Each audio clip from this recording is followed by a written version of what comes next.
The Uluru Statement from the Heart. G'day, I'm Martin Isles, and this is the truth of it. Well, the new government, the Albanese Government, says that we'll adopt the Uluru Statement from the Heart in full. Well, what does that mean? There's talk of an Indigenous voice to Parliament, which is a new institution created through an amendment to the Constitution.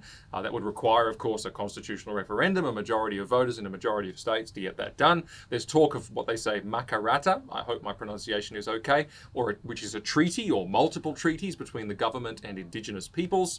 That would be pretty simple by comparison. Parliament could presumably do it, and presumably they could legislate the treaty and create certain Indigenous rights. But then there is also the text of the Uluru Statement itself, which is continually being referred to, the Uluru Statement of the Heart. We're going to adopt that. It's very broad, it's very imprecise. And so I would like to, before getting to those two key substantive points I just mentioned, the Indigenous voice, the treaty, I'd like to examine the words of the statement and pull out some of my thoughts from it. I'll read the first bit. It says this: we, gathered at the 2017 National Constitutional Convention, which is where this statement was made in 2017, coming from all points of the southern sky, make this statement from the heart. Our Aboriginal and Torres Strait Islander tribes were the first sovereign nations of the Australian continent and its adjacent islands, and possessed it under our own laws and customs. This our ancestors did, according to the reckoning of our culture from creation, according to the common law from time immemorial, and according to science more than 60,000 years ago. This sovereignty is a spiritual notion. The ancestral tie between the land, or Mother Nature, and the Aboriginal and Torres Strait Islander peoples who were born therefrom remain attached thereto, and must one day return thither to be united with our ancestors. This link is the basis of the ownership of the soil, or, better, of sovereignty. It has never been ceded or extinguished, and coexists with the sovereignty of the Crown. I want to pause there before I finish reading this. And I want to pause there because there's an aspect of these Indigenous matters which gets insufficient attention, in my view, and it is the spiritual aspect. There is a distinct spirituality here, and spirituality is never ever neutral. In fact, Christians must know that the most significant thing about any issue is its spiritual quality. And this statement clearly asserts that it is a pagan statement. And I use the term pagan not as an insult, but in a technical sense. Paganism as in defining the spiritual as being in and of creation itself. And it is bold, if not bolder, than the spiritual preamble to the Constitution, which asserts that we are, the people of the colonies at the time, were humbly relying on the blessing of Almighty God.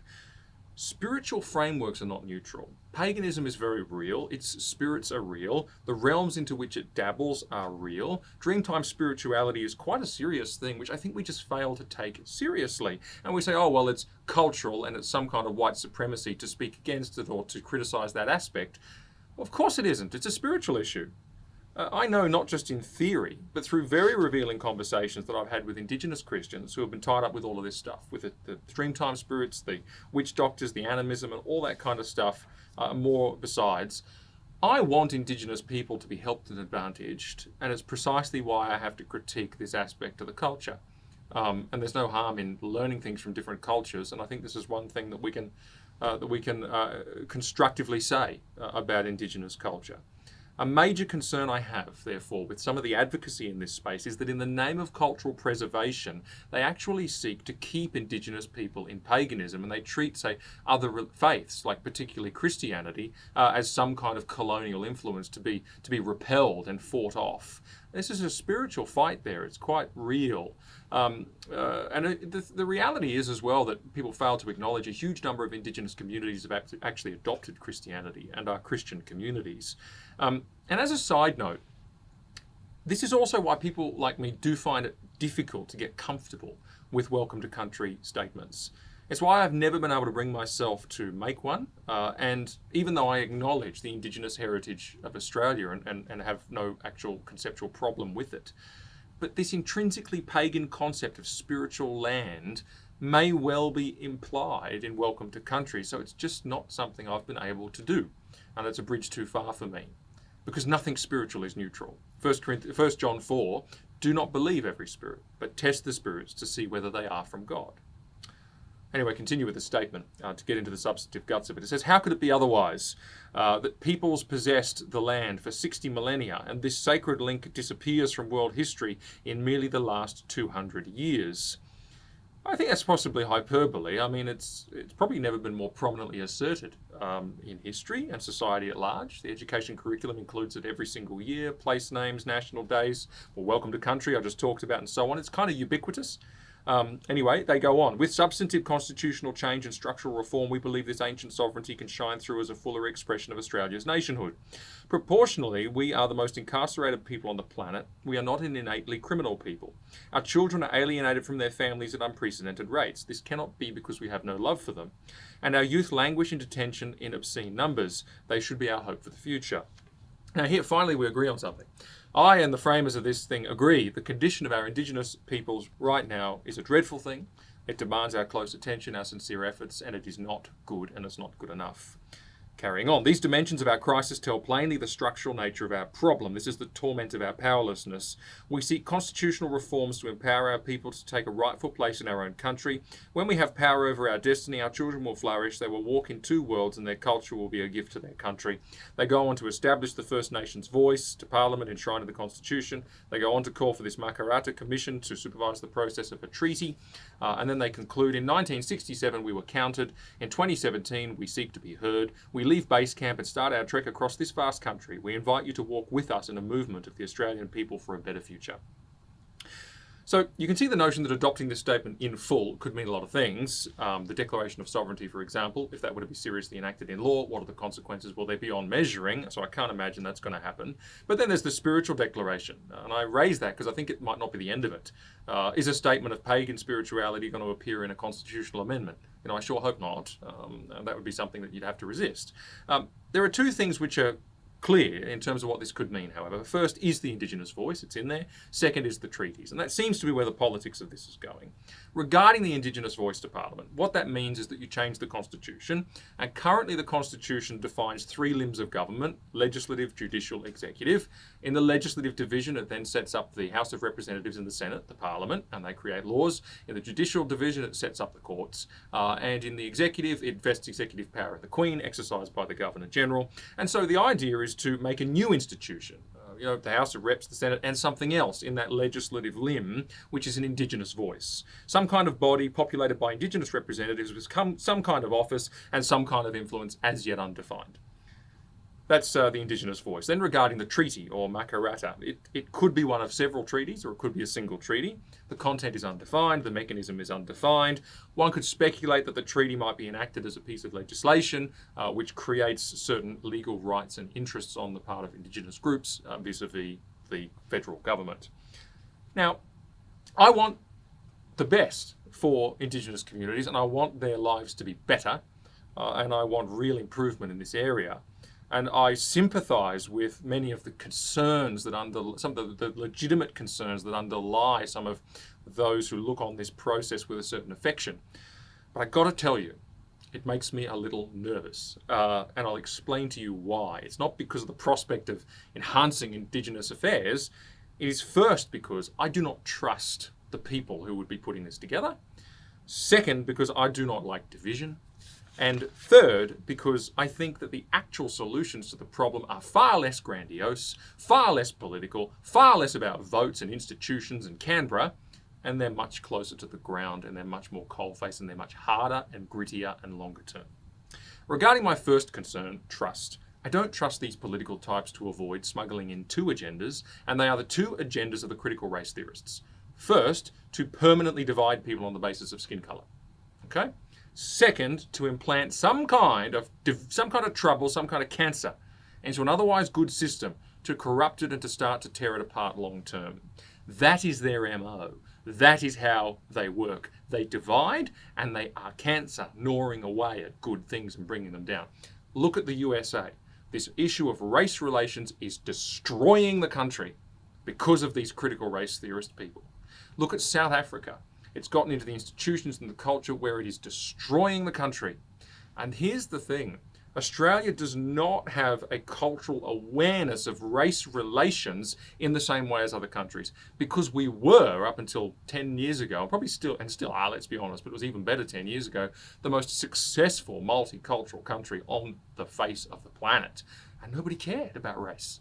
But of course, that's not how the critical race theorists work. That's not how they do their work. That's not how they get their revolution rolling and start gnawing away at things and dividing people up. This force, it needs a foothold. That's why the recent education curriculum review saw critical race theory implanted right across the curriculum. They need footholds. And I think they're looking at this and smacking their lips and saying, "Muha, here's our chance." In fact, they are. We know they are. They're everywhere in politics. So that's regarding trust. I don't trust this to be ideologically pure, if I could put it that way, or free of ideological baggage. Regarding division, this is my second concern. Just to note that division is a very powerful force in any society. You saw, just as an example, the hatred and contempt which was unleashed on people who didn't want to get vaccinated. When really we should have just got on with life and said, well, there's a minority who will choose that, and carried on. But that's not how it worked. The government set out the dog whistle on division. There's people here who are no good. Now, this is a different context, of course. However, this is quite serious in the sense that you are splitting the government between racial groups. That's a huge thing to do. It's a massive division to entrench. That really concerns me. And the Referendum Council said that this was important because Indigenous people make up only 3% of the population and find it hard to have a say on issues of concern to them. I think that's very simplistic. Currently 4.5% of the current parliamentarians are Indigenous, and most of them come from parts of the country with higher Indigenous populations, so they're representing the community in the parliament that already exists. And the system operates actually with a full knowledge that you can break down society into an infinite number of politically relevant identity groups, and you're never going to have perfect representation of every single one of those groups. And so the system is set up to accommodate that. And that's why in the lawmaking process, you will find that the various interest groups and peoples and that laws affect are consulted, their consultation is recorded, and it is integrated squarely into the lawmaking process. That's a huge aspect of the entire work of Parliament. That's why groups like ACL exist. We go in there and talk from the Christian perspective, and I must say, Christian perspective is pretty soundly ignored a lot of the time, but other groups don't have that problem, especially Indigenous groups. And so I just say, look, there is already a Parliament operating for all. I'd kind of rather focus on, working that out nicely rather than a new body that gives this kind of two-stream government or divides the government on race grounds. That's a huge deal from division perspective in a culture. We are one race, we've got to be clear about that. Thirdly, my third concern, because the actual solutions are far less grandiose. They're close to the ground. They are unglamorous. They're not up in the clouds winning votes in political slogans. There are Indigenous communities who want to self-determine, who want to get ahead, who want to make a better life for their children. And I say that not just as a bystander. I say that because I've actually been to some of them, and I've spent a lot of time speaking at length with elders and so forth in these communities. And I've organised support for some of the people who are working very closely with them day in and day out on the long, slow road to a better life and a better community. And I take my hat off to those people who are there doing the hard work. And there are people. But you know what hits me? And what did hit me with each, particularly on a trip I did in November 2020, I think it was, when I spoke to Indigenous elders in a community that really did want to get ahead and had a plan for its future and economic independence, do you know what they told me? They told me that the government was their problem. They told me overwhelmingly that the government wouldn't let them do what they needed to do, that it was a bog of regulation which was stifling everything in red tape.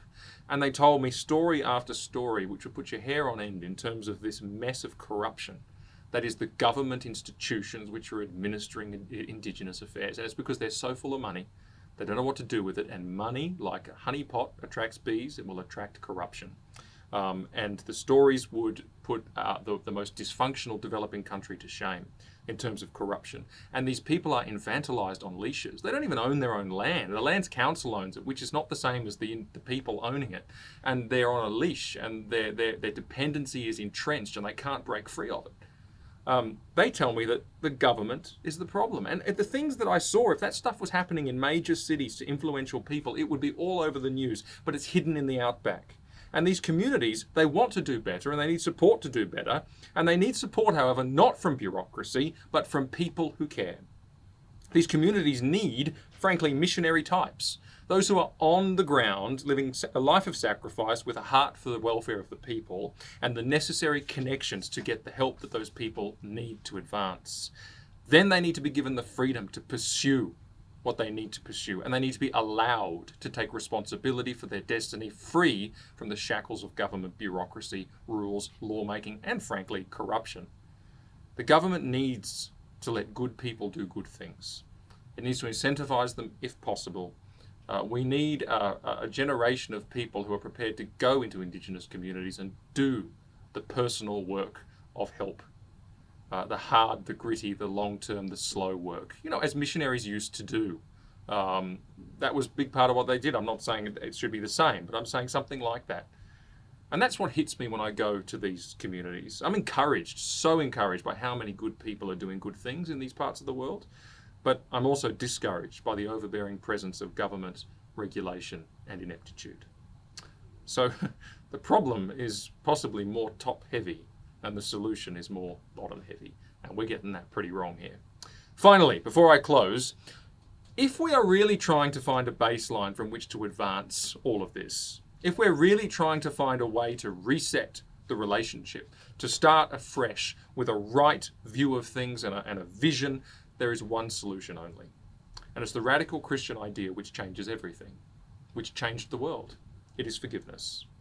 Both Indigenous culture and the modern West need to learn something from Jesus. And I say and the modern West because we've forgotten this as well. Forgiveness. To quote Psalm 103, "You have not dealt with us according to our sins, nor rewarded us according to our iniquities. But as high as the heavens are above the earth, so great is your mercy towards those who fear you. As far as the east is from the west, so far have you removed our transgressions from us." How else could we ever relate to God in any way except that he utterly and totally forgive and wipe out the transgression and put the past to one side and start anew? The fact is, we absolutely couldn't. Hence we're commanded, forgive as God in Christ forgave you. That's the secret. But if we're doing, we no longer need a sorry day. Sorry has been said. The overwhelming majority, indeed surely all of the nation, want to move forward and want to make things right and look to a better day. But if we're doing that through the lens of recompense for wrongs, it will never be enough because the wrongs are too grave. If we're doing that through a lens of trying to undo the past, it will never work because the past happened. And this is the power of forgiveness. Otherwise, it will be sorry every year and striving and endless despondency. Can you imagine running any other relationship like that? Imagine running a marriage like that. Sorry day. Apologizing afresh on the anniversary of a wrongdoing every single year. It'd be toxic. The marriage would fall apart. It wouldn't work. It doesn't work. Forgiveness is the missing ingredient. It's time to forgive. And yes, to forget. On all sides. And just live in unity as one people together. Because I think we all want to. The goodwill exists. But agendas, and frankly all this political malarkey, gets in the way.